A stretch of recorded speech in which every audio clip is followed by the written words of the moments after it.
We're out here amongst the peach trees this morning, and they're telling us that it's time to thin the peaches. Welcome back, you guys. Kind of like we did in our pruning videos, I want to go through a whole tree together, and you guys can follow along, and we'll talk about all the different things to think about when we're thinning. And that way, it gives you an idea of all the different areas and problems that come up and how we deal with them. I just want to talk a little bit about the timing of when we should think about the thinning. So we can thin the peaches as soon as we see the flowers come out. It's better to wait a little while and see what happens to the different flowers.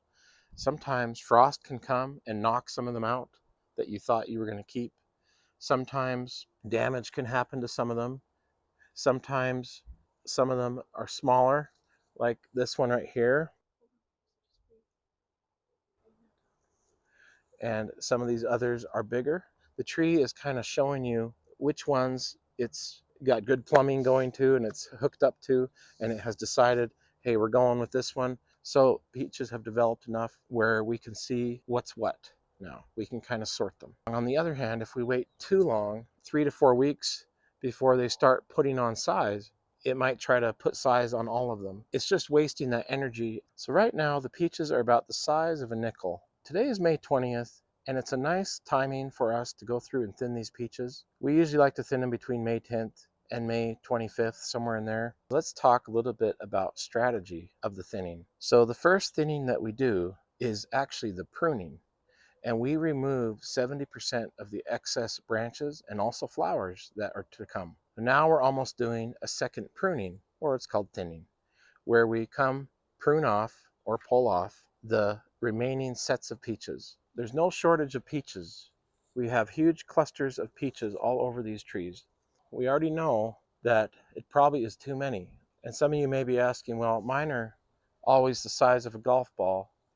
And so that's a result of pruning, the first thinning, in combination with the second thinning here. We have the golf ball right here, which represents the size that people get that maybe don't prune their trees much and they don't thin them. And that's usually the result.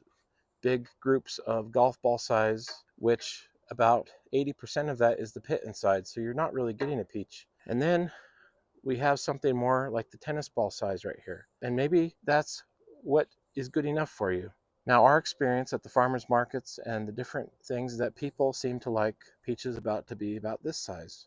But what we have to think about here when we're thinning is volume of peaches. We probably could fit more on the tree of this size versus maybe the quality of the peach, the size of it, and also the flavor. So we have to think about what it is we're after. And maybe as a homeowner, we're thinking, well, I'm not selling them, I'm just trying to enjoy them.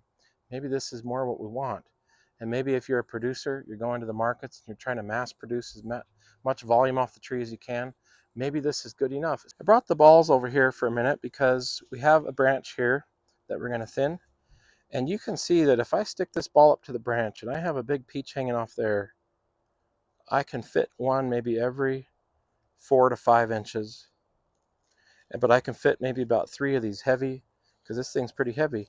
3 on this little branch is all it could probably handle. And right now there's probably about 20 on there. So that gives you an idea of how many are actually possible to produce on one of your branches. Now, if we take this tennis ball, I could see 1, 2, 3, 4, maybe 5 or 6 hanging off there. So you might even double your volume of peach, but they're not going to be as big and juicy, but that's okay. And so we have to decide kind of what our strategy is. Are we trying to maximize production? Are we trying to maximize flavor? Are we trying to win the ribbon over at the county fair for how good it looks? One of the things that we need to consider is the proper spacing for the thinning. Just like we did spacing on the pruning and how much room these things need to get their proper resources to give you what your strategy is. My strategy is a little bit of both. I would like to have a pretty good volume of peaches, and I would like them to be generally a good size. So I'm thinking more of that baseball size, not the softball or the tennis ball so much, but kind of the one in between. So the rule of thumb then for something like that is we're looking for a spacing of about 4 inches. And some people, if they have a smaller hand, my hand is too big. I get like 5 or 6 inches, but some people, they put their hands together and each of their fingers is 1 inch, and that kind of gives you an indication of what we're talking about. And that's a trick I learned from an old farmer. So I'm going to start on this branch. I'm going to pull off these small ones. Those are the easy ones because we know that the tree isn't devoting too much to them. It's already kind of picked these bigger ones. Now that I have the bigger ones, I'm going to decide the spacing. Now, is this one too close to the trunk when it gets big?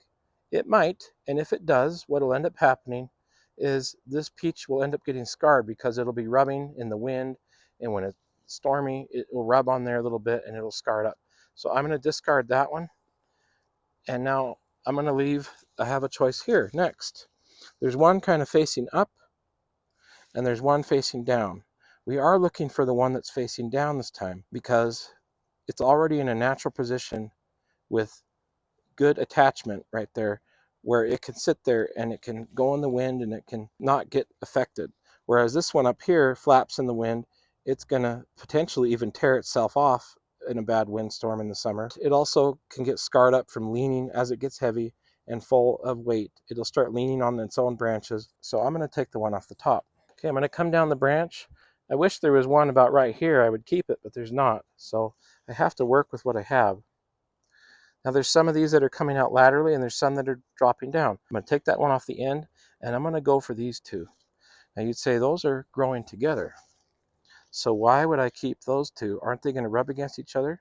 Well, they're kind of oriented in a way where they are going to grow out this way. And so that is one way that you can increase the production a little bit on a double pack like that, where they have room. You're thinking about room and spacing. They have room to fulfill their mission here and grow out without affecting each other. All right, we're going up here to the next branch. So we're going to take off some of the obvious ones. Here, I have one that's kind of offset this way. I have one that's offset that way. And I'm thinking that's good enough spacing. These ones are about 3 to 4 inches apart. And then I got one big one here on the end, so I get 4 peaches out of there. Again, if I really wanted to try to get size on my peaches, maximize their size, I probably would even thin these out and put 5 to 6 inches between the peaches. But I'm about 3 to 4 inches between, and I'm going to get a baseball-sized peach. Okay, I have a peach hanging off the main stem over here. That's pretty cool. Except that what's going to end up happening is that thing is going to grow up in this stem right here. As it gets size, it's going to get squished, and it'll rub there and it'll turn into a really scarred peach. So we're just going to take that off so the tree doesn't waste any energy on that. Okay, let's come down here and do the same thing. We'll go through and knock off all these small ones. And there's one freely hanging there. Here's one. Okay, so we have to work with what we have. So there's no other peaches on this branch. There's just these two. Now this one is not ideal because it is kind of growing in an upward position. But you know what? I'm going to leave it and see what it can do because it's the only peach on the branch. So I'm going to leave that one. Okay, I'm going to come over here and take off the little small ones. And we got this nice one hanging down, another nice one. Okay, let's see what we got here. We have about 4 in this different area. I like this one hanging down. I like this one. I even like this one. This one going straight up, not so good. I'm going to take these 3 that are going down. And that completes that. If you're trying to rip off one of some of these peaches that are a little more stubborn, and let's say you end up trying to pull the peach off, but let's say it's hooked on there real good, and you end up breaking the whole branch off. Well, that's not too happy. A little trick that comes into mind is I will use my fingers to grab and pinch off the peach close to the stem right there. And you can see I'm almost pushing on the branch with one finger as I push on the peach with the other 2 fingers so that it doesn't put pressure on the branch ripping it off. Okay, we're going to the next branch. Let's take these small ones off. Got a nice one growing there. And we got 2 really close together right here. But they're not kind of offset where they're growing out from one another. They're kind of growing directly with each other. So I think one of them is going to have to go. So I'll keep that one that's growing straight down. Let's go up this scaffold right here. And as we're doing this, we kind of do it the same way we do the pruning. We try to stay organized by following the scaffold so that we know what we've completed. Otherwise, it's really easy to get lost in all the foliage here. And we're just pulling them off about every 4 inches there. So over here, here's a good example of a damaged peach. That one is already scarred. That's the whole point about waiting for the right timing, because now we know which one's not looking so hot, and we can discard that one and keep the ones that are in better shape. Now, if we don't have too many peaches on this one, so we got one nice one there, but we got one kind of here that's kind of small. You might ask, now that we've thinned off around this smaller one, will that one pick up speed? Will it get to the same size as maybe this other one? And the answer is not very well. It might help it a little bit. Usually what ends up happening is that the tree puts on a set for the season, and it kind of sets itself up. This one, unfortunately, is a bit of a runt. So this is the last branch on this quadrant of the tree, or this scaffold of the tree. And we have one here and here. We have a smaller one there. I'm just going to pull off. Okay, and we're in here. We're going to decide, thin them out. We got one there, and nice one there, a nice one here. And we got two big ones up in here. You know what? I'm going to leave those ones. I think there's enough room for them to do something positive. So let's follow this branch up and come into this big bush. So we got a nice one there. I'm going to keep that one. We got some up in here. And I'm going to keep this one. So we're just going to keep these two up here. They're the only two up there. And if we have two, they can kind of grow apart like that. Okay, we've completed in here, and now we're going to come down into this branch. We have 3 on this branch, and I think they have good enough spacing. I'm just going to leave those 3. And we have one here and one here coming up pretty evenly and nicely. So there's a kind of a clump up here. And here we can see that this peach right here has a little bit of a disease on it, so we're going to get rid of that one. And we have some really nice looking ones over here though. Okay, we're on this branch over here. I know it's hard to see, but we just have 2 on that, so I'm going to leave the 2. And then we have something here called a double. So I just pulled it off, and you can see it's actually 2 peaches melded together. Those are pretty cool to save 1 or 2 of them, but just for kicks and giggles at the farmer's market. Okay, I'm just coming up this branch about 4 inches apart. And then we're headed out to here, and you can see there's a lot on that branch. So we got to look at this one hard now. So again, we're going to take maybe some of the ones that are going straight up and try to keep the ones that are already in an optimal position for growing downward. And we want spacing. I know it's kind of sad because this one had about 20 on there, and you almost feel like, man, I'm throwing all the peaches away. But if we were to keep them all, you just end up with a bunch of golf balls on there. We got a few more up in here. So on that one, you can kind of see we got a nice spacing now. We have 1, 2, 3, 4. That's nice. Coming over here, you can kind of see we're just going to pull some of these off. There's one I'm keeping. And there's a lot of choices to be made. This is really, a lot of your discretion to decide what it is you're keeping and what you're not keeping. We're just coming over here now to the last part of this scaffold. And this one is straight down. I like that. We got a double right here. If you can imagine the big softball peaches on here, or baseball, this branch is already really wimpy. So with those on there, it might crack that branch right off. So I think I'm going to leave 1 on there. And that's another thing you got to think about, because we thought about that during the pruning. We thought about structure and strength to bear the weight of all the fruit. But we got to think about that too. If you do run into a branch that's a little bit wimpier than you thought it would be, then you might want to lighten the load on that particular branch. Go here. Just taking off the easy ones, like multiple choice quiz. We got 2 nice ones there we'll keep. And then we're coming over here. We got 3. This one's already been broken off, so I'm going to pull that one off, and I got these 2 I'll keep. And then way up here at the very end,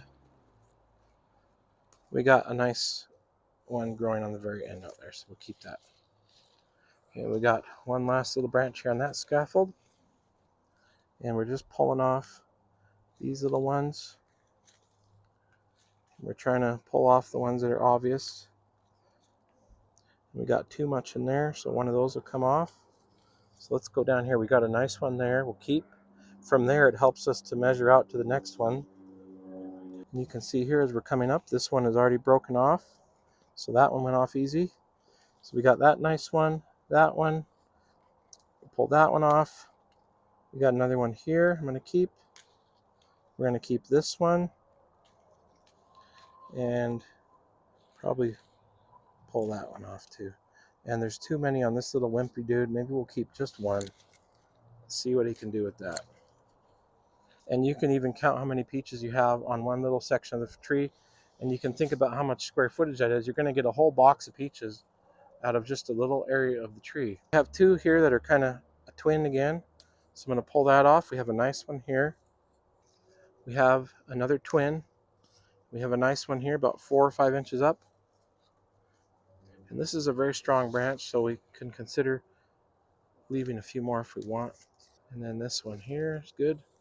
We got too many up there, and there's a nice one there we left. So if you look at that branch, you can kind of see how we have a nice spacing on everything now. We just got one more little section here. With all that being done, properly pruned, properly thinned, your branches should be able to support the weight of the fruit, no problem. But if you do have a problem area where you feel like, holy, the branch is getting heavy looking, it's looking like it could crack off, and it took 10 years for that branch to grow, then one of the things that people will do is they'll stick a board or something to support the weight during the fruiting process. So this tree here is complete on the thinning, and it's ready to finish out its production. The next time we'll be visiting these trees is when it's time to harvest. So thank you guys for joining us on this thinning video, and we'll see you on the next one. Thank you guys for watching our videos, and if you found these helpful or enjoyed them, please consider subscribing or liking our videos. That would be very helpful to us. See you on the next one.